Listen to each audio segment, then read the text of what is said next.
Amén. Y leemos así la palabra del Señor en Jueces capítulo 2, versículos 10 al 23. Y toda aquella generación también fue reunida a sus padres, y se levantó después de ellos otra generación que no conocía a Jehová, ni la obra que él había hecho por Israel. Después los hijos de Israel hicieron lo malo ante los ojos de Jehová y sirvieron a los Baales. Dejaron a Jehová, el Dios de sus padres, que los había sacado de la tierra de Egipto, y se fueron tras otros dioses, los dioses de los pueblos que estaban en sus alrededores, a los cuales adoraron y provocaron a ira a Jehová. Y dejaron a Jehová y adoraron a Baal y a Astarot. Y se encendió contra Israel el furor de Jehová, el cual los entregó en manos de robadores que los despojaron, y los vendió en manos de sus enemigos de alrededor, y no pudieron hacer frente a sus enemigos. Por doquiera que salían, la mano de Jehová estaba contra ellos para mal. Y como Jehová había dicho, y como Jehová se lo había jurado, y tuvieron gran aflicción. Y Jehová levantó jueces que los librasen de mano de los que les despojaban. Pero tampoco oyeron a sus jueces, sino que se fueron tras dioses ajenos, a los cuales adoraron. Se apartaron pronto del camino en que anduvieron sus padres, obedeciendo a los mandamientos de Jehová. Ellos no hicieron así. Y cuando Jehová les levantó jueces, Jehová estaba con el juez, y los libraba de mano de los enemigos todo el tiempo de aquel juez. Porque Jehová era movido a misericordia por sus gemidos a causa de los que les oprimían y afligían. Mas acontecía que al morir el juez, ellos volvían atrás y se corrompían más que sus padres, siguiendo a dioses ajenos para servirles, e inclinándose delante de ellos, y no se apartaban de sus obras ni de su obstinado camino. Y la ira de Jehová se encendió contra Israel, y dijo: por cuanto este pueblo traspasa mi pacto que ordené a sus padres, y no obedece a mi voz, tampoco yo volveré más a arrojar delante de ellos a ninguna de las naciones que dejó Josué cuando murió, para probar con ellas a Israel, si procurarían o no seguir el camino de Jehová, andando en él, como lo siguieron sus padres. Por esto dejó Jehová aquellas naciones sin arrojarlas de una vez, y no las entregó en mano de Josué. Señor, te adoramos, te bendecimos, venimos delante de tu presencia nuevamente para presentar mi vida. Yo te pido, Señor, que tú en estos momentos me des gracia para poder hablar a tu pueblo, Señor. Queremos que sea tu palabra la que traiga convicción a nuestros corazones, Señor. Que no sea mi facilidad de expresión, sino que sea tu palabra penetrando los corazones, Señor. Que podamos ser confrontados con nuestro pecado, con nuestra desobediencia, con nuestra rebelión, pero que también podamos recibir gracia y misericordia, Señor, en esta tarde para poder, Señor, ser edificados por medio de tu palabra. Todo esto te lo pedimos en el nombre de tu Hijo amado Jesús. Amén y amén. Título de este sermón, hermano, es una generación en crisis. Una generación en crisis. Y hay ciertas definiciones que son importantes que nosotros entendamos para entender este tema que vamos a estar desarrollando. La primera palabra es que es una generación. Hay veces que no todo el mundo entiende lo que significa una generación. Y una generación es un conjunto de personas que viven en una misma época. Por ejemplo, los hippies de los 60. Eso es una generación, eso es un periodo de tiempo donde había un grupo que se le conocían como los hippies.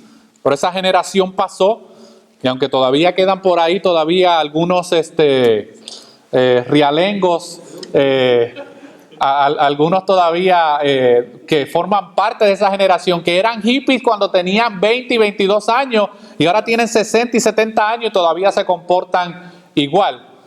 También tenemos la generación del rock americano. Es la generación aproximadamente entre los 80 a los 90, donde la mayoría de las personas estaban involucradas en lo que se conoce como la generación del rock americanos. Aún los hispanos que se movían aquí a los Estados Unidos, tú los veías luego con su rock ahí americano, ellos, porque eran parte de esa generación. Y podemos dar muchos otros ejemplos de diferentes tipos de generaciones que representan unos grupos a través de la historia. Y estos grupos de personas en estas generaciones poseen ciertas características similares. Por ejemplo, la vestimenta. Usted puede distinguir a qué generación pertenece una persona o a qué grupo de generación por la manera en que muchas veces se viste. También por la manera en que habla. Usted puede saber, depende de la manera en que hable, a qué tipo de generación o a qué grupo de generación pertenece una persona. Y eso es lo que distingue a una generación de otra, con ciertas características que hacen diferencia. Aquí, por ejemplo, hay varias generaciones representadas. Aquí hay algunos hermanos que ya tienen 40, 50, piensan de una manera, ven la vida de una manera muy distinta a lo que tal vez algunos de los que están aquí que tienen 20, 25 años. Son generaciones distintas que son afectadas por la cultura, por la manera en que se crían, el hogar. Hay diferentes aspectos que influencian el que una persona pertenezca a una generación u otra. Pero también hay otro término importante que se conoce como crisis. ¿Qué es una crisis? Porque el tema es una generación en crisis. Y una crisis se conoce como aquel periodo o situación en la cual la normalidad pierde su sustancia, dándole lugar y permitiendo cambios bruscos o dificultades. Esto nosotros lo podemos ver en nuestra sociedad, como a través de las diferentes generaciones que han venido, se han presentado diferentes crisis que han afectado a esa generación. Y a veces son cambios muy drásticos, muy bruscos, que traen consecuencias a veces positivas o a veces negativas a esa generación. Y una crisis puede afectar a una persona individualmente. ¿Cuántos de ustedes han pasado por crisis individuales? Todos nosotros hemos experimentado una crisis en nuestra vida. Pero también puede afectar a un grupo de personas, puede afectar a una institución y en un rango más amplio puede afectar a una nación completa. Y muchos de nosotros estamos aquí en los Estados Unidos escapando de ciertas crisis que hay en nuestros países, ya sea por asuntos militares, por asuntos políticos, por asuntos económicos. Nosotros como individuos hemos experimentado crisis en nuestras vidas y estas crisis a veces afectan las instituciones tanto religiosas como de educación como políticas. Y cuando hay estas crisis, comienzan a haber crisis en un país entero. Solo basta prender la televisión para uno ver cómo las diferentes naciones están en crisis hoy en día. Aquí en los Estados Unidos estamos en una crisis, hermano. ¿Cuál de los dos candidatos es peor uno que el otro? No sabemos ni qué vamos a hacer ni qué va a hacer de este país, hermano. Pero Dios tiene el control de todas las cosas. Nadie está exento de poder padecer alguna vez en la vida por una situación así, ya que si la crisis no lo toca personalmente a usted por un tema en particular, puede ser que vaya a afectar algún ambiente del país en el cual usted vive y este fenómeno termine por tocarlo a usted de alguna manera. Cuando hay crisis en nuestros países, en el gobierno y en la economía, ¿quiénes sufrimos las consecuencias? Nosotros. Entonces entramos nosotros en crisis y nuestras familias también entran en crisis. Pero yo no quiero hablar, hermanos, de la crisis que está experimentando el mundo allá afuera. Yo quiero hablar de una crisis que experimentó el pueblo de Dios en un momento dado y vamos a ver cómo estas características que vamos a ver en este pueblo se reflejan lamentablemente muchas veces dentro de aquellos que somos parte del pueblo de Dios hoy en día. Pero yo necesito darle un poquito de contexto histórico a lo que acabamos de leer, porque no quiero asumir que todos conocen la historia del libro de los jueces, de lo que pasó antes y de lo que pasó después. Así que yo le voy a dar un poquito de contexto histórico para que usted entienda estos pasajes que leímos. El pueblo de Israel había sido liberado de la esclavitud, que habían estado en esclavitud por más de 400 años en Egipto. Dios los guió, hermano, por medio de Moisés al desierto con prodigios y milagros. Los alimentó por 40 años con maná del cielo hasta que llegaran a la tierra prometida. Un viaje que se supone que durara aproximadamente unos 40 días, se tardó 40 años a causa de la desobediencia y de la rebeldía del pueblo. Pero aún en medio de la desobediencia y de la rebeldía del pueblo, hermano, nosotros vemos la gracia de Dios manifestada, porque por 40 años los estuvo alimentando todos los días. Ellos no tenían que preocuparse por qué iban a comer, porque todos los días el alimento para ese día Dios se los había suplido, hermano. A pesar de lo que se rebelaban en contra de él, Dios seguía extendiendo su gracia y su misericordia. Dios también, hermano, en medio de esos 40 años, le dio la victoria frente a todos los enemigos que Israel se encontró en su travesía por el desierto. Pero ¿qué pasa? Que Moisés, el líder que sacó al pueblo de Israel de Egipto, se murió. Y ahora Josué continuó con la labor de guiar al pueblo hasta la tierra prometida. Moisés no era inmortal, hermano. Murió y alguien continuó guiando al pueblo hasta que llegaran a la tierra prometida. Y yo quiero que me acompañen al capítulo 24 del libro de Josué. Capítulo 24 del libro de Josué. El libro de Josué es el libro que se encuentra antes del libro de Jueces. Porque en el capítulo 24 nosotros vamos a leer el pacto que Josué hizo con Dios y que también hizo que el pueblo tuviera con Dios antes de entrar a la tierra prometida. Josué capítulo 24.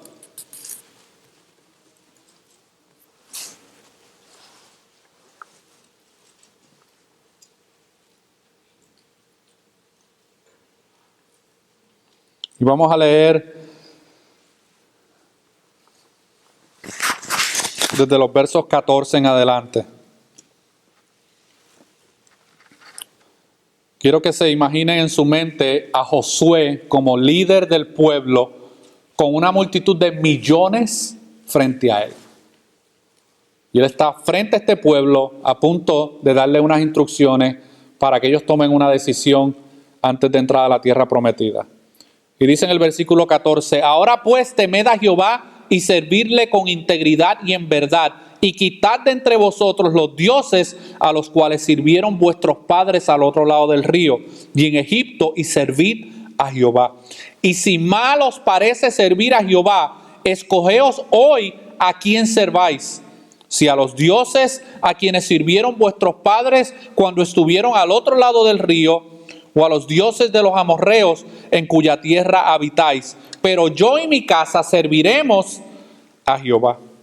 Entonces el pueblo respondió y dijo, nunca tal acontezca que dejemos a Jehová para servir a otros dioses, porque Jehová nuestro Dios es el que nos sacó a nosotros y a nuestros padres de la tierra de Egipto, de la casa de servidumbre, el que ha hecho estas grandes señales y nos ha guardado por todo el camino por donde hemos andado y en todos los pueblos por entre los cuales pasamos.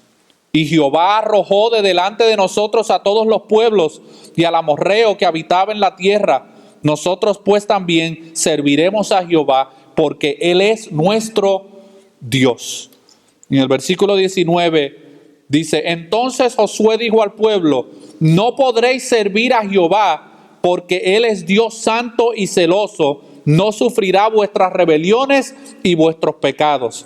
Si dejareis a Jehová y sirviereis a dioses ajenos, Él se volverá y os hará mal y os consumirá después que os ha hecho bien. El pueblo entonces dijo a Jehová, no, sino que a Jehová serviremos. Y Jehová respondió al pueblo, vosotros sois testigo contra vosotros mismos. Está poniendo al pueblo como testigo entre ellos mismos. Lo que ustedes están a punto de decir con su boca, ustedes van a cosechar. Si ustedes no cumplen con ese pacto que ustedes están haciendo delante de Dios, ustedes van a cosechar sus propias consecuencias. Y Jehová respondió al pueblo: vosotros sois testigos contra vosotros mismos de que habéis elegido a Jehová para servirle. Y ellos respondieron: testigos somos. Quitad pues ahora los dioses ajenos que están entre vosotros e inclinad vuestro corazón a Jehová, Dios de Israel. Y el pueblo respondió a Josué: a Jehová nuestro Dios serviremos y a su voz obedeceremos. Entonces Jehová hizo pacto con el pueblo el mismo día y les dio estatutos y leyes en Siquem. Y escribió Josué estas palabras en el libro de la ley de Dios, y tomando una gran piedra la levantó allí debajo de la encina que estaba junto al santuario de Jehová. Y dijo Josué a todo el pueblo: he aquí, esta piedra nos servirá de testigo, porque ella ha oído todas las palabras que Jehová nos ha hablado. Será pues testigo contra vosotros, para que no mintáis contra vuestro Dios. Y envió Josué al pueblo, cada uno a su posesión. Así que Josué hace un pacto, hermano, después de la muerte de Moisés, para continuar liderando este pueblo. Pero él sabe que él no puede guiar a este pueblo a la tierra prometida si ellos, hermanos, no hacen un compromiso serio con el Dios que los había libertado. Y entre Jueces capítulo 24, entre Josué capítulo 24 y Jueces capítulo 2 pasó un periodo de tiempo bastante grande, hermanos, porque Josué logró llegar a la tierra prometida y logró que el pueblo entrara a la tierra prometida. Pero ¿qué pasó, hermano? Que Josué murió y juntamente con él fueron muriendo todos aquellos líderes que habían presenciado la gloria de Dios en el desierto y que habían hecho un juramento de guiar al pueblo por el camino correcto, como acabamos de ver en Josué 24. Luego de la muerte de Josué, hermano, el pueblo entró en crisis. Y vimos ahí en Jueces capítulo 2 que se levantó, después de la muerte de Josué, se levantó una generación que no conocía a Dios. Esta generación no conocía cuáles habían sido los mandatos establecidos por Dios y se olvidaron del pacto de compromiso que habían hecho sus padres. Esto es muy común, hermano. Especialmente cuando hay personas que Dios las salva y ellos tienen hijos. Muchas veces se comete el error de que la segunda y la tercera generación, la primera generación por lo general acepta el mensaje del evangelio, pero la segunda generación, hermano, a veces asume el mensaje del evangelio y la tercera generación pierde el mensaje del evangelio. Esto fue lo que pasó con esta generación que se levantó después. Esta nueva generación, hermano, no hizo caso a los líderes que Dios les había puesto para guiarlos. Y ellos rechazaban abiertamente la instrucción de estos jueces que Dios les daba para que guiaran al pueblo. Y esta crisis trajo grandes consecuencias al pueblo. Esta nueva generación, hermanos, se entregó a la idolatría. Unos 30, 40 años atrás sus padres habían dicho: abandonamos la práctica de adorar a otros ídolos. Y ahora esta nueva generación comienza nuevamente a adorar a aquellos ídolos que sus padres habían rechazado. Pero también esta nueva generación, hermanos, se dio a la apostasía espiritual. ¿Qué es la apostasía espiritual? Es querer servir a Dios y querer servir también a los dioses paganos. Es querer recibir los beneficios de Dios, pero también recibir los beneficios que daba el mundo y del pecado. Y esta generación abandonó por completamente la ley de Dios. Esta generación comenzó a adoptar las mismas costumbres de las naciones paganas y comenzó a mezclarse en matrimonio con estas naciones, hermano, cuando Dios había sido bien claro y le había prohibido a ellos que se casaran con personas que no fueran parte del pueblo de Israel. Y esto comenzó a traer un sinnúmero, era como usted ha visto por televisión las avalanchas, que es una bolita de nieve que se va convirtiendo mientras va bajando más grande y más grande y más grande. El pueblo comenzó a experimentar las consecuencias de su pecado, hermano. ¿Y cuáles fueron algunas de esas consecuencias? Que Dios permitió que otras naciones le hicieran la guerra a esta nueva generación. Dios iba a utilizar a estas naciones para probar el corazón de esta nueva generación y para guiarlos a una nueva y verdadera búsqueda y a comprometerse nuevamente con su palabra. Estas naciones, hermanos, se iban a aprovechar de esta nueva generación y los iban a despojar de sus bienes y ganancias y los iban a manipular como bien les pareciera. Así que la rebelión, hermano, de parte de aquellos que son parte del pueblo de Dios tiene consecuencias. ¿Y cuál fue una de las consecuencias? Que Dios levantó naciones a su alrededor que gobernaran e invadieran el territorio de Israel y se convirtieran ahora en los líderes políticos de Israel, hermano. Juan Calvino decía en una ocasión que cuando Dios va a juzgar a una nación, ¿usted sabe qué es lo que hace? Le envía gobernadores corruptos para que los maltraten. Eso lo vemos a través de toda la historia del pueblo de Israel, hermano. Cada vez que el pueblo de Israel se rebelaba contra Dios, Dios utilizaba una nación pagana para traer corrección a sus vidas. ¿Y qué pasaba? Que entonces el pueblo nuevamente, a causa de la aflicción, volvía nuevamente a clamar a Dios, volvía a arrepentirse y volvía a tomar en serio la palabra de Dios. Y yo les traigo, hermano, esta historia de la nación de Israel, porque estas cosas han sido escritas para nuestro beneficio y para nuestro aprendizaje. No son meramente historias que simplemente están ahí. Presentan realidades espirituales que muchas veces el pueblo de Dios sigue experimentando en su travesía y en su caminar con el Señor. Y es que hoy en día tenemos una situación bastante similar.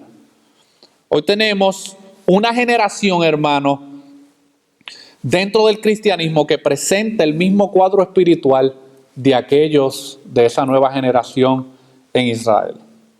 Hoy tenemos una generación de líderes y creyentes que no conocen a Dios.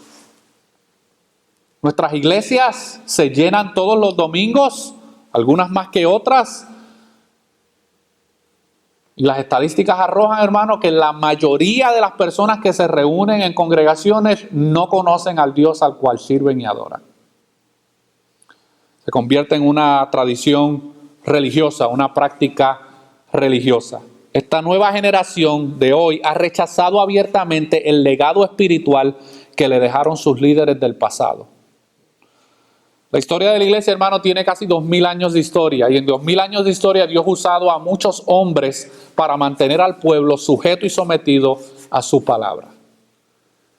Y hoy hay una generación que ha olvidado y ha borrado completamente el legado espiritual que hemos recibido de muchos de nuestros líderes en el pasado.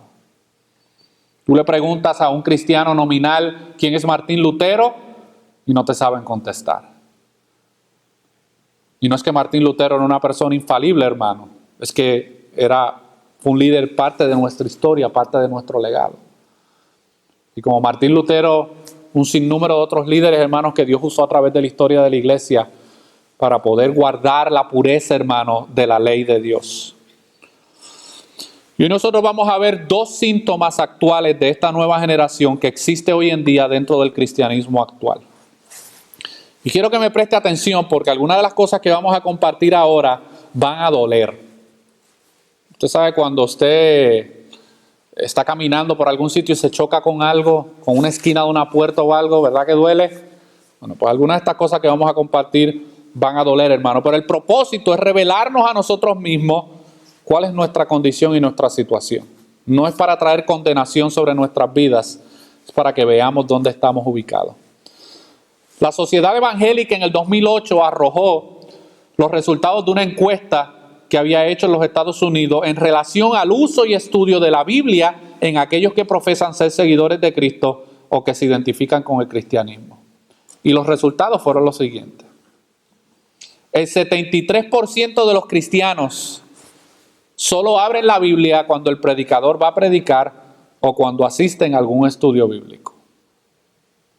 El 73%, más de la mitad. Y no estoy diciendo que no sean creyentes, son creyentes, nacidos de nuevo muchos de ellos. Pero el 73%, hermanos, de los cristianos aquí en los Estados Unidos solo abren la Biblia cuando el predicador va a predicar o cuando asisten a algún estudio bíblico. ¿Ahora usted entiende por qué hay crisis? El 95% de los cristianos jamás han leído la Biblia completa.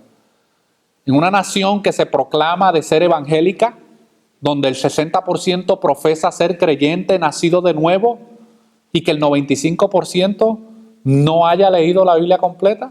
Yo no estoy diciendo que la entienda completa, porque ni yo la entiendo completa, pero que no la haya leído, hermano, que no se haya tomado el tiempo para poder leerla cuando decimos abiertamente que esta es la palabra de Dios. Ahora sabe por qué hay crisis en esta nueva generación. El 84% de los cristianos jamás han comprado algún material adicional para complementar el estudio de las Escrituras por su propia cuenta. El 84%, hermano. Jamás ha comprado algún material adicional para complementar el estudio de las Escrituras por su cuenta. ¿Y a qué me refiero con material? Me refiero a cosas que le ayudan a usted a entender la Biblia, porque si usted es como yo no entiendo todo lo que yo leo, hermano. Yo necesito a veces recurrir a otras herramientas que hombres de Dios han podido dejarnos, como diccionarios bíblicos, comentarios bíblicos, atlas, diferentes herramientas, hermano, que aunque no son infalibles, son falibles, no son infalibles, nos ayudan a nosotros a poder comprender mejor la voluntad de Dios revelada en las Escrituras. Y el 92% de los cristianos aquí en los Estados Unidos solo saben citar Juan 3:16 de memoria. O sea que solamente un 8% puede citar algún otro texto bíblico que no sea Juan 3:16. A ver, ¿cuál es Juan 3:16? ¿Qué dice? No tienen que decir. Porque de tal manera amó Dios al mundo que ha dado a su Hijo unigénito para que todo aquel que cree en Él no se pierda, mas tenga vida eterna. Y aparentemente ese es el único versículo bíblico que los evangélicos aquí en Estados Unidos se saben. Pero no saben que Juan capítulo 3 tiene más versículos. Y que luego del 16 dice, y aquellos que rechacen el evangelio están en condenación. Ese no se lo memorizan porque obviamente no les conviene. Preguntas que nosotros nos debemos hacer. Yo le estoy predicando a ustedes, hermanos. Yo no le estoy predicando a la iglesia de al lado. No le estoy predicando a los que están allá afuera. Yo estoy predicándoles a ustedes. Por ende, yo tengo que hacerle estas preguntas a ustedes de la misma manera en que yo también me he hecho estas preguntas. En esta semana, ¿cuánto tiempo usted sacó para leer algún pasaje bíblico? Piensa y medita. En este mes, ¿cuántas veces has estudiado detenidamente algún pasaje o pasajes de la Biblia? En este año, ¿cuánto dinero has invertido en comprar algún material de estudio personal? Si la respuesta a estas preguntas son ninguna, ahora puedes entender por qué hay crisis en tu vida. Porque hay crisis en nuestros hogares. Porque hay crisis en nuestras familias. Porque hay crisis personales. Porque nuestros problemas, hermanos, siempre comienzan verticales. Nuestro problema siempre es un problema vertical con Dios y nuestra relación con Él. Y eso se manifiesta de manera horizontal hacia nuestros familiares y hacia nuestro prójimo. ¿Qué dice la Biblia, hermano, acerca de la importancia del conocimiento? Porque la primera crisis que este pueblo experimentó era que no conocía la voluntad de Dios, no conocía la ley de Dios. Y miren lo que dice en Oseas capítulo 4, versículo 6. Sonríe, hermano, Cristo lo ama, yo lo amo también. Yo sé que está un poco difícil de tragar, pero es la palabra de Dios, hermano. Miren lo que dice Oseas capítulo 4, versículo 6. Profeta Oseas.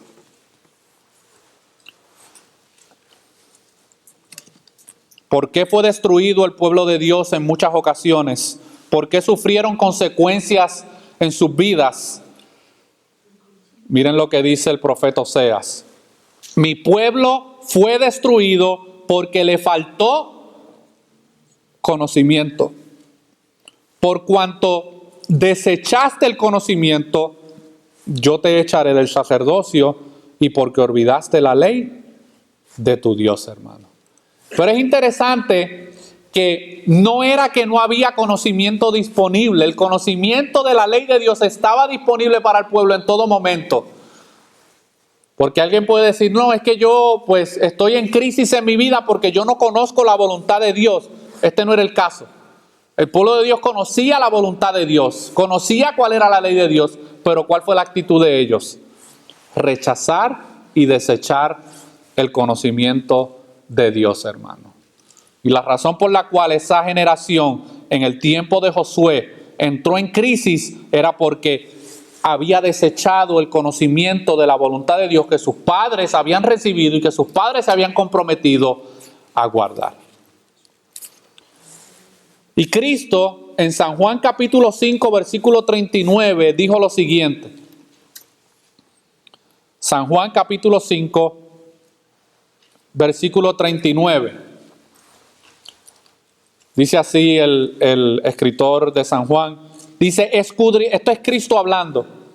Escudriñad las escrituras, porque a vosotros os parece que en ellas tenéis la vida eterna, y ellas son las que dan testimonio de mí, hermano.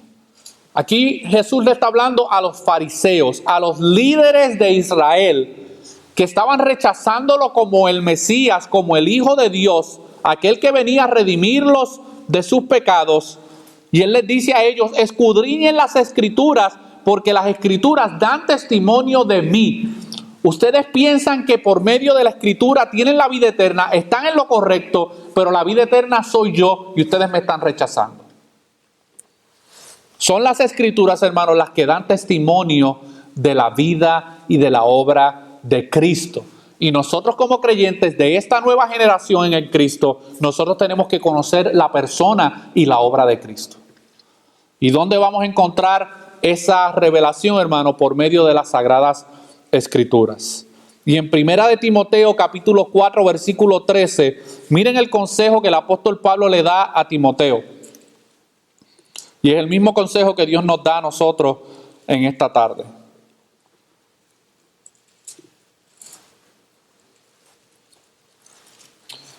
Dice Pablo ahí en Primera de Timoteo capítulo 4 versículo 13.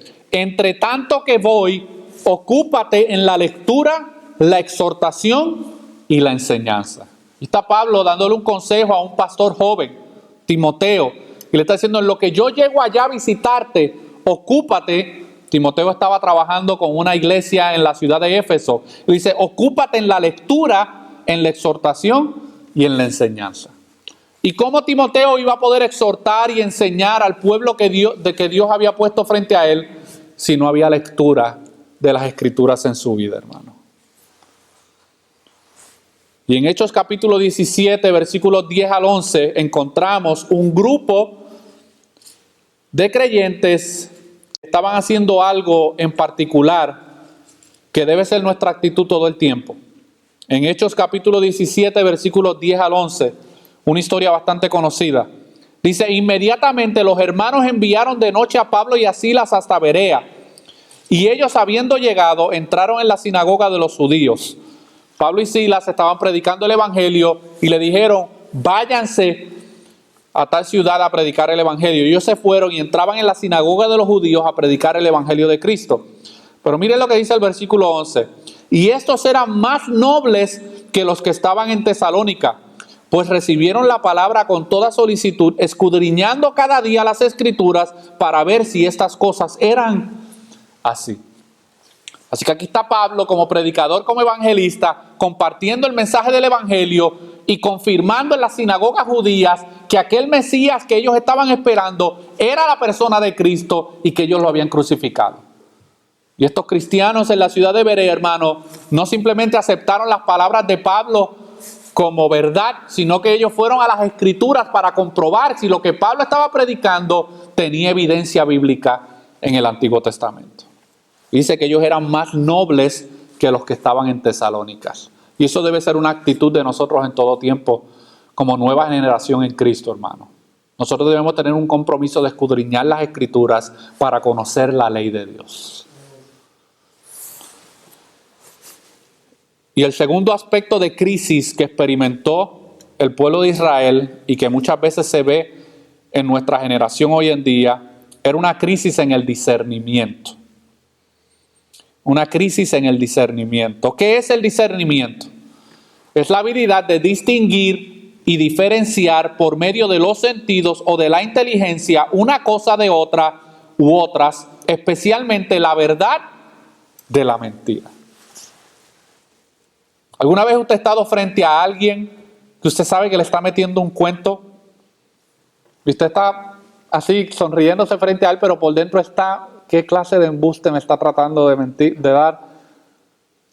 Usted no le queda de otra porque usted está discerniendo en esos momentos que lo que esa persona le está diciendo es un cuento, es un paquete, es un embuste. Esa capacidad a veces de discernir natural muchas veces no se refleja en lo que tiene que ver con cosas espirituales, hermano. La palabra discernir viene de la raíz griega diacrino, que significa, escuche bien, separar mentalmente o distinguir. El pueblo de Israel, esa generación que se levantó en el libro de Jueces, hermano, no tenía discernimiento, no podía distinguir entre lo bueno y lo malo. Más adelante en el capítulo 17 dice que cada cual hacía lo que bien le parecía. Porque no había conocimiento de Dios en sus vidas para que ellos pudieran discernir entre el bien y el mal, entre la verdad y la mentira. Y otros sinónimos de esta palabra discernir se refieren a observar, entender, prestar atención, juzgar, investigar, interrogar, comprender, buscar y considerar. Todo esto, hermano, dentro de lo que es el discernir. Y la generación de hoy en día, hermano, tiene un grave problema. Estoy hablando de la generación dentro de la iglesia. Tiene un grave problema con el discernimiento. Y la razón por la cual no pueden discernir entre la verdad y la mentira, entre el engaño y la verdad bíblica, es porque hay muy poco conocimiento de Dios en sus mentes y en sus corazones. Y uno de los problemas más grandes de los líderes, creyentes e iglesias completas en el día de hoy es este aspecto de la falta de discernimiento. La falta de discernimiento dentro de los creyentes de este siglo, escuche bien, ha abierto las puertas para que todo tipo de enseñanzas y prácticas antibíblicas se promuevan libremente y abiertamente, sin ninguna restricción o cuestionamiento alguno. Muchos creyentes pueden estar en un sitio, hermano, y predica una persona y predica un falso maestro, y muchos no se pueden dar ni de cuenta de cuál es el verdadero y cuál es el falso maestro. No pueden. Y los dos están utilizando terminología bíblica. Los dos están utilizando verborrea religiosa, hermano. Pero por falta del conocimiento de la voluntad de Dios revelada en las Escrituras, hoy hay mucha falta de discernimiento dentro de aquellos que no profesamos ser seguidores de Cristo. La falta de discernimiento, hermanos, dentro de los creyentes le ha dado entrada ilimitada a que predicadores, apóstoles, profetas, evangelistas, pastores y maestros lleven a los creyentes por el precipicio de la ignorancia bíblica y los ha hipnotizado a que no piensen de una manera bíblica y sana. Por eso tú te acercas a muchas personas que profesan ser creyentes y les quieres hablar de cosas importantes de la teología bíblica y te dicen, no, después que yo ame a Jesús, eso es lo único que a mí me interesa. ¿Y por qué toman esa actitud? Porque número uno, hay mucho desconocimiento de la palabra de Dios y número dos, no tienen una capacidad de discernir entre la verdad y entre la mentira, hermano. Haga una encuesta. Comparta con otras personas que también profesan su misma fe y pregúntele quiénes son sus predicadores favoritos. Usted se va a dar cuenta, hermano, de la falta de discernimiento que hay. Si le mencionan la lista de todos los que aparecen por enlace y por TVN, ya usted sabe dónde está su discernimiento. No lo hay. No lo hay, hermano. ¿Qué dice la Biblia? ¿Qué más dice la Biblia, hermano? Quiero que me acompañen a Segunda de Reyes, capítulo 4, versículos 38 al 44, porque vamos a ver una historia bien interesante. Segunda de Reyes, capítulo 4, versículos 38 al 44.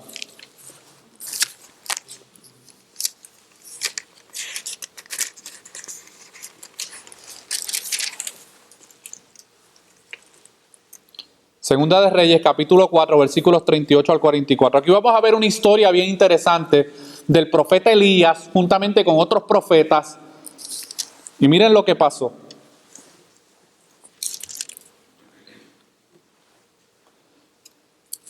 ¿Lo tenemos? Amén. Dice, Eliseo volvió a Gilgal cuando había una gran hambre en la tierra y los hijos de los profetas estaban con él, por lo que dijo a su criado: pon una olla grande y haz potaje para los hijos de los profetas. Había una crisis, hermano. En esta tierra había una crisis. Y Elías y los profetas se vieron en la obligación de irse a Gilgal, porque donde estaban no había comida. No había agua. Había una crisis en el aspecto de alimentación. Y Elías se fue juntamente con sus profetas a la ciudad de Gilgal. Y allí, hermano, dice que pusieron una olla grande para hacer un potaje para los hijos de los profetas. Y dice que salió uno al campo a recoger hierbas y halló una como parra montés, y de ella llenó su falda de calabazas silvestres y volvió y las cortó en la olla del potaje, pues no sabía lo que era, hermano. Este jovencito, inexperto, sin conocimiento, se fue a buscar alimento porque lo mandaron, encontró unas calabazas silvestres y dijo: pues mira, se ven bonitas, las metió en su bolsita, hermano, fue a donde estaba cocinando, allí las tiró, las cocinó, sin saber realmente lo que era. No pudo discernir que eso era un alimento venenoso. Miren lo que continúa diciendo el texto. Después, en el versículo 40, después sirvió para que comieran los hombres, pero sucedió que comiendo ellos de aquel guisado, gritaron diciendo: varón de Dios, hay muerte en esa olla, y no lo pudieron comer.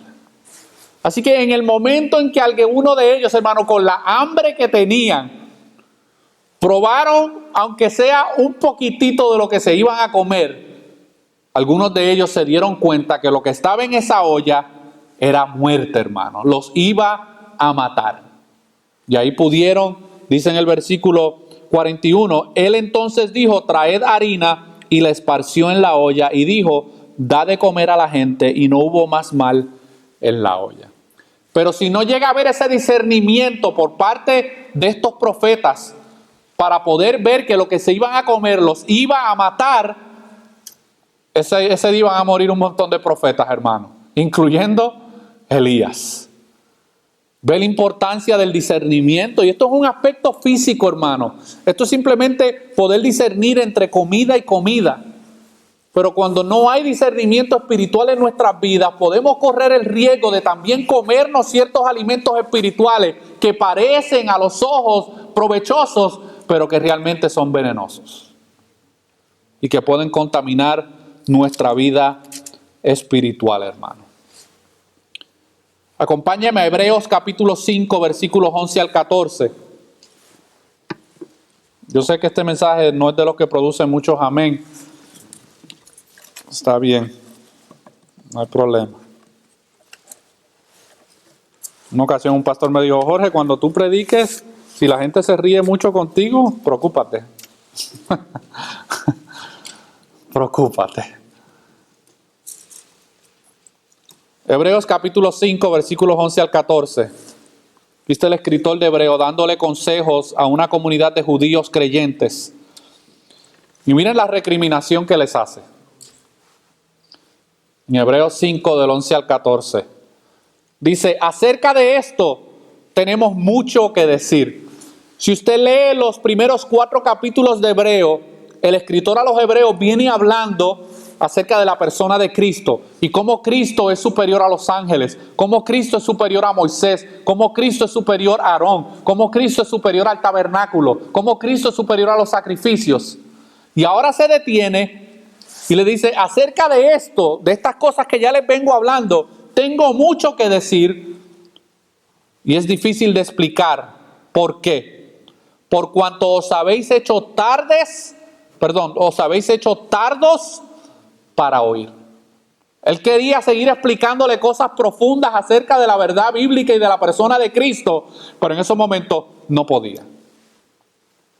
¿Por qué, hermano? Porque dice el versículo 12, porque debiendo ser ya maestros, después de tanto tiempo, tenéis necesidad de que se os vuelva a enseñar cuáles son los primeros rudimentos de la palabra de Dios. Y habéis llegado a ser tales que tenéis necesidad de leche y no de alimento sólido, hermano. En unas palabras muy diplomáticas, Pablo les está diciendo a este grupo de judíos creyentes, ustedes son una bola de niños espirituales. Y ellos se jactaban mucho, hermano, en ser judíos de nacimiento y en ser linaje de Abraham y haber recibido las promesas y el pacto. Y el escritor a los hebreos le dice, ustedes podrán haber recibido todas esas cosas, pero todavía ustedes son unos niños espirituales. No tienen la capacidad de poder recibir alimento sólido, hermano. Y yo sé que cuando una persona recién comienza, hermano, a caminar en Cristo, no se le puede pedir, hermano, que tenga cierto comportamiento o que tenga primero no se le puede pedir que tenga cierto conocimiento y que ese conocimiento produzca cierto comportamiento. Eso es lógico, hermano. La persona está comenzando a aprender las cosas de la revelación de Dios en su palabra. Pero en este caso, esto no era un grupo de recién convertidos, esto era un grupo de creyentes ya con muchos años, hermano. La carta a los hebreos se escribió aproximadamente unos 30, 40 años después de la muerte de Cristo. Estos no eran creyentes novatos. Estos eran creyentes que ya habían pasado, hermano, por persecución en su vida por causa de la fe en Cristo. Y ahora Pablo los tiene que tratar como niños espirituales por su falta de conocimiento, hermano. Y miren lo que dice el versículo 13. Y todo aquel que participa de la leche es inexperto en la palabra de justicia porque es niño, hermano. ¿Usted le daría un carro a un niño de 5 años? No, usted sabe que se va a estrellar y se va a matar. Pues lo mismo pasa, hermano, con el creyente que no tiene conocimiento de la palabra de Dios. Es un niño, es un inexperto. Por eso es que uno de los requisitos de aquellos que trabajan en el ministerio, específicamente en el área del ministerio pastoral y de la enseñanza, es que no puede ser un neófito, hermano. Tiene que ser una persona que a través del tiempo haya adquirido un conocimiento bíblico para que pueda enseñar a otros. Porque de lo contrario, ¿qué va a hacer? ¿Qué le va a enseñar a la gente? Pues va a abrir el periódico, va a encontrar una noticia muy interesante y por ahí se va a lanzar a decir cualquier disparate. Versículo 14 dice, pero el alimento sólido, escuche bien, es para los que han alcanzado madurez, para los que por el uso tienen los sentidos ejercitados ¿en qué? En el discernimiento del bien y del mal. ¿Ve la conexión entre la falta de conocimiento y la falta de discernimiento? La razón por la cual no discernimos muchas veces bien en nuestra vida y en las decisiones que tomamos es por nuestra falta de conocimiento de la voluntad de Dios y de su palabra. Y ya casi para terminar, en 1 Corintios capítulo 2, versículos 14 al 15, miren la amonestación que da el apóstol Pablo. 1 Corintios capítulo 2, versículos 14 al 15.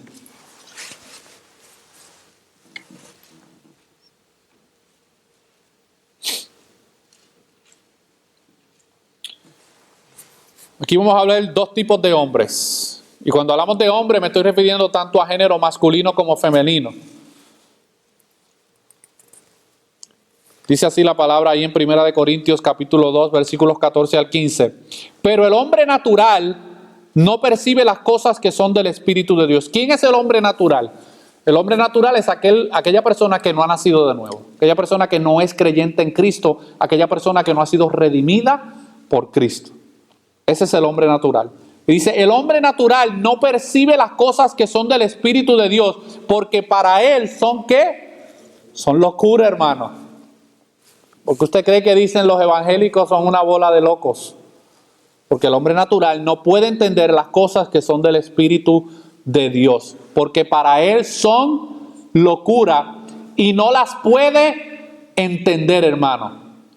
Aún el genio más grande que tengamos hoy en día, un personaje como Stephen Hawking, una mente brillante, hermanos, él puede abrir las escrituras y leer lo mismo que usted está leyendo y no lo puede entender.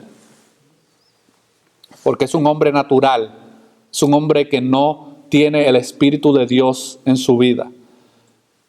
Pero dice que estas cosas son locuras y no las puede entender porque se han de discernir espiritualmente. En cambio, el espiritual, ¿quién es el espiritual? Aquel que ha nacido de nuevo, hermano. Aquel que estaba muerto y que Dios ahora le ha dado vida. En cambio, el espiritual juzga todas las cosas, pero él no es juzgado de nadie. Porque ¿quién conoció la mente del Señor? ¿Quién le instruirá? Mas nosotros tenemos la mente de Cristo, hermano. Y el viernes compartíamos algo en la clase y el hermano Dante trajo una observación que es muy real, hermano. Esto que está aquí es Cristo. Usted dirá, no, hermano, es una Biblia de papel. No, aquí está Cristo revelado, hermano. Aquí está todo lo que Dios quería revelar acerca de su Hijo Jesucristo, está aquí, hermano. Si usted quiere conocer la mente de Cristo, aquí está la mente de Cristo, hermano. Y nosotros la tenemos. El problema es que no escudriñamos la mente de Cristo para saber cuál es su voluntad y por ende no podemos discernir correctamente. Eso es un cuadro oscuro, hermano. Dice hermano Jorge, pero bendito, esto es un cuadro patético y grave. Mire, hermano, para nosotros a veces reconocer nuestra condición se nos tiene que presentar el cuadro más oscuro posible. Usted sabe que para poder usted ver las estrellas, usted tiene que esperar ¿qué? Oscuridad, hermano. De lo contrario, usted no va a poder ver las estrellas que están en el cielo. Y a veces, hermano, la palabra de Dios hace eso, nos presenta la oscuridad de nuestro pecado y de nuestra rebelión para que nosotros podamos ver la luz de Cristo. Pero esta historia tiene un final con esperanza, hermano. Regresemos al libro de Jueces, capítulo 3, versículos 7 al 10. Porque a pesar de todo esto, hermano, Dios ha manifestado su gracia y su misericordia con su pueblo, hermano. ¿Por qué usted cree que Dios siempre manifiesta su gracia y su misericordia con su pueblo? Porque Dios ama a su pueblo, hermano. Porque Dios murió por su pueblo. Usted tiene que entender, hermano, que si usted es creyente en Cristo, usted es el regalo que Dios le ha hecho a su Hijo. Y que usted es muy especial, hermano, para el Padre y para Cristo. Miren lo que dice en Jueces capítulo 3, versículos 7 al 10. Ya nosotros habíamos leído que cada vez que el pueblo se apartaba, Dios levantaba a un juez para que ese juez trajera orden y dirección al pueblo. Y en Jueces capítulo 3 vamos a ver la historia de uno de esos jueces que Dios levantó. Y ese juez se llamaba Otoniel. Ya quisiera yo que fuera Otoniel Font, pero no es Otoniel Font. Y dice el versículo 7, hicieron pues los hijos de Israel lo malo ante los ojos de Jehová y olvidaron a Jehová su Dios y sirvieron a los Baales y a las imágenes de acera. Y la ira de Jehová se encendió contra Israel y los vendió en manos de Cusán Risataim, rey de Mesopotamia. Y sirvieron los hijos de Israel a Cusán Risataim 8 años, hermano. Aquí vemos la disciplina amorosa del Padre, hermano. Porque Dios a quien ama, disciplina. A ustedes no van a seguir mi voluntad, no se van a sujetar a mi autoridad, no hay problema. Yo los voy a disciplinar por medio de una nación pagana. Versículo 9. Entonces clamaron los hijos de Israel a Jehová, y Jehová levantó un libertador a los hijos de Israel y los libró. Esto es a Otoniel, hijo de Cenaz, hermano menor de Caleb. Usted sabe que en la historia del libro de los jueces está Josué y Caleb, hermano, ¿verdad? Pues uno de los hermanos menores de Caleb fue a quien Dios levantó para traer orden a la crisis de este pueblo.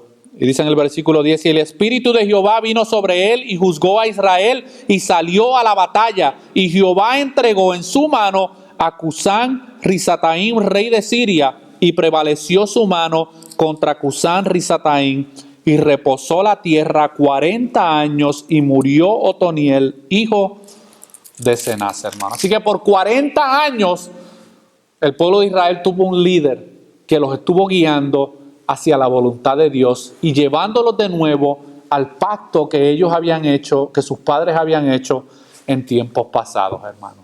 Dios nunca se va a quedar sin personas, hermano, que lleven a cabo su obra. Y eso lo podemos ver a través de toda la historia de la iglesia. Por más oscuro que ha estado el ambiente espiritual, para el mundo de la historia de la iglesia, hermanos, Dios siempre ha levantado personajes e instrumentos a través de toda la historia para guiar al pueblo.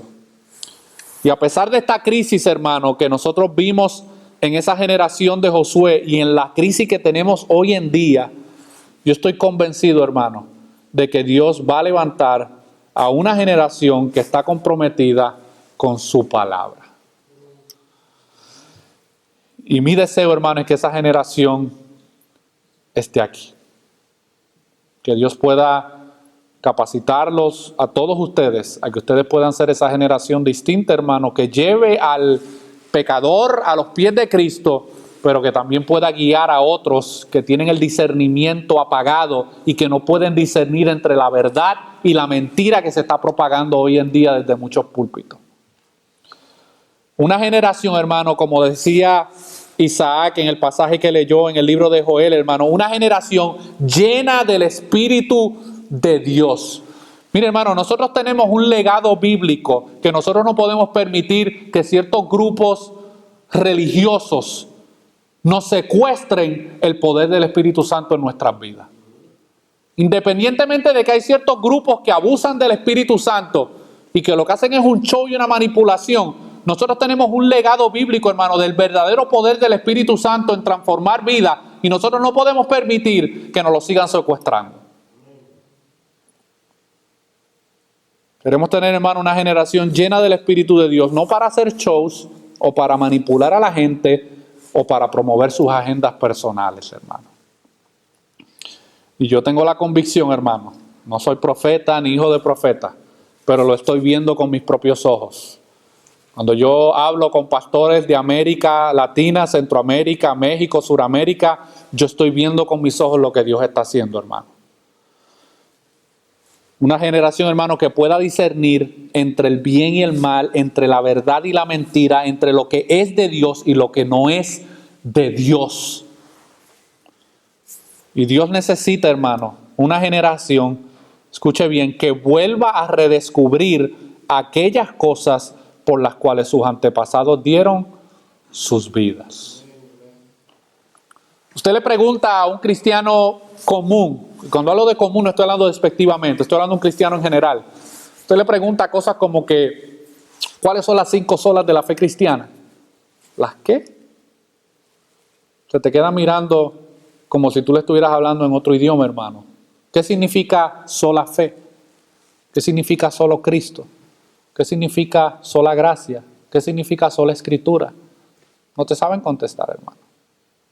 Obviamente eso es responsabilidad de los pastores enseñar estas cosas, hermano. Pero no te saben contestar. Y no es que por no saber eso se van a perder. No, hermano. Estoy diciendo que necesitamos, hermano, que nuestra nueva generación de creyentes en Cristo puedan redescubrir estas verdades bíblicas que han transformado naciones completas. Una generación, hermano, que esté interesada más en obedecer a Dios que en ser reconocidas por los hombres. Hoy hay mucho protagonismo. Mucho protagonismo. ¿Usted no ve los flyers de los eventos que se hacen en los círculos cristianos? ¿Usted ve la foto del predicador?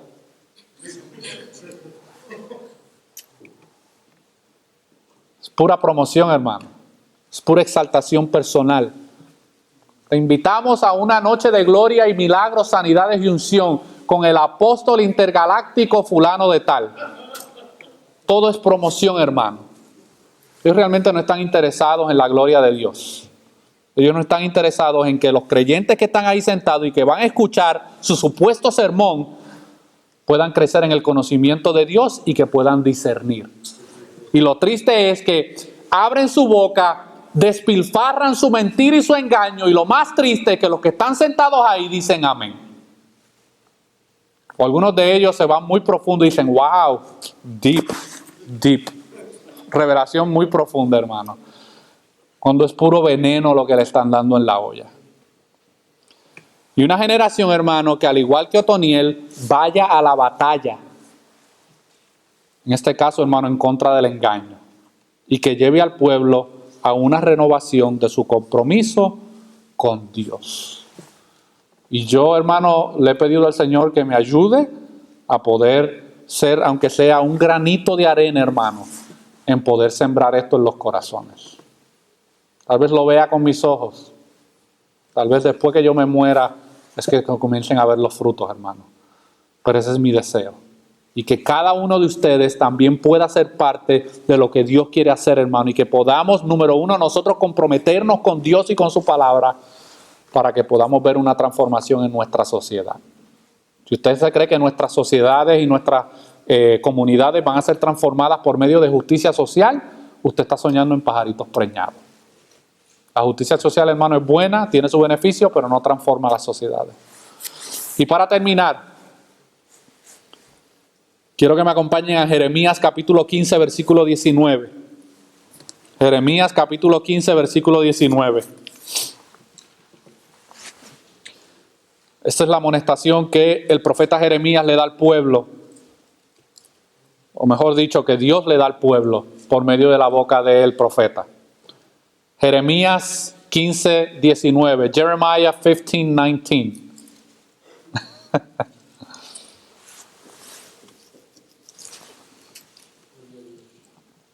Y yo quiero que nosotros nos vayamos, hermano, con esto en nuestros corazones hoy. Si de todo lo que yo he dicho no se le queda nada, que se le quede esto. ¿Ok? Miren lo que dice en Jeremías 15, 19. Por tanto, así dijo Jehová, hermano. Esta es la palabra de Dios para el pueblo de Israel en esos momentos, pero también es la palabra de Dios para nosotros hoy en día. Por tanto, así dijo Jehová, si te convirtieres, yo te restauraré, y delante de mí estarás, y si entresacares lo precioso de lo vil, serás como mi boca, hermano. ¿Sabes lo que es el beneficio de poder uno ser boca de Dios aquí en la tierra, hermano? Nosotros, seres tan pecadores, hermano. Cuando Isaías, hermano, tuvo esta experiencia en el capítulo 6, dice, oh, hombre de labios impuros. Y tuvo que venir, hermano, un ángel de Dios a santificar sus labios para que él pudiera proclamar la palabra de Dios. Continúa diciendo, conviértanse ellos a ti y tú no te conviertas a ellos. Entonces, ¿qué hacemos, hermano? ¿Por qué vamos al mundo a preguntarle al mundo cómo nosotros debemos vivir como cristianos y cómo nosotros debemos pensar como cristianos? No funciona así. Es al revés, hermano. Que ellos se conviertan al mensaje del evangelio, no nosotros a cómo ellos piensan y cómo ellos viven. Y si hacemos esto, hermano, dice el versículo 20, y te pondré en este pueblo por muro fortificado de bronce, y pelearán contra ti, pero no te vencerán, porque yo estoy contigo para guardarte y para defenderte, dice Jehová. Y te libraré de las manos de los malos, y te redimiré de la mano de los fuertes, hermano. Cuando el profeta Jeremías dice esto, el pueblo de Israel se encontraba, hermano, en cautiverio bajo el imperio de Babilonia. Porque nuevamente Dios utilizó al imperio de Babilonia para traer juicio sobre el pueblo de Israel. Pero Dios le dice, si ustedes se convierten, yo los voy a restaurar. Y ese asunto de convertir, hermano, es lo que se conoce como la palabra metanoia. La palabra metanoia es un cambio en dirección opuesta. Usted iba para allá y usted al convertirse, usted está dando una vuelta atrás y usted se ya está yendo en la otra dirección. Eso es lo que significa convertirse. Por eso es que esas personas que dicen que se convirtieron, pero siguen en su vida y en su camino de pecado, ¿a qué se convirtieron? Simplemente aceptaron otra religión de obras en su vida, hermano. Yo te libraré de la mano de los malos y te redimiré de la mano de los fuertes, hermano. Y si nosotros como iglesia, hermano, queremos impactar a nuestra comunidad, nosotros tenemos que tener un compromiso grande con la palabra de Dios para que nosotros podamos discernir. Hay mucho engaño, hermano. Hay mucha filosofía. Hay mucho mensaje humanista que está centrado en el hombre y no está centrado en Dios y en la persona de Cristo. Y nosotros tenemos que pedirle a Dios, hermano, que nos ayude en nuestro conocimiento de Dios para que siga santificando nuestros corazones, pero que también nos ayude para poder discernir. No caigamos presa del engaño, hermano. Y si hemos caído presa del engaño, que Dios pueda con su amor disciplinarnos y corregirnos para poder salir. Amén. Oramos. Te adoramos, Señor. Venimos delante de tu presencia en estos momentos dándote gracias por tu palabra, Señor. Yo te pido, Señor, que tú nos ayudes a tener un compromiso serio con tu palabra, Señor. Tú te has revelado por medio de tu palabra y nosotros, Señor, queremos conocerte para poder agradarte.